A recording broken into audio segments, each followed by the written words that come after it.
Aktres, hindi tinanggap ni Coco Martin sa FPJ's Batang Quiapo. Isa sa mga pinag-uusapang balita ngayon sa showbiz ay ang umano'y pagtanggi ni Coco Martin na isali ang isang aktres sa kanyang hit, primetime teleserye na FPJ's Batang Quiapo.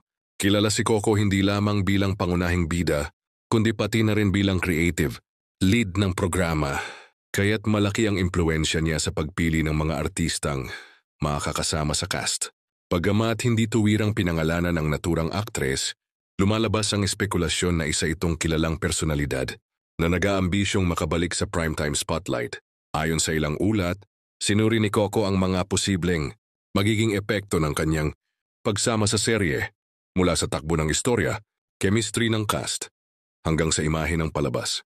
Kilalang maselan si Coco sa pagpili ng mga artista, lalo na't nais niyang mapanatili ang kalidad at integridad ng programa na hanggang ngayon ay namamayagpag sa ratings at online views. Dahil dito hindi nakapagtataka na maging mapili siya pagdating sa mga bagong papasok na karakter. Sa kabila ng isyong ito, patuloy pa ring dinarayo ng mga manonood. Patunay ito na kahit may mga aktor o aktres na hindi natutuloy na mapasama, solid pa rin ang suporta ng fans sa proyekto ni Coco.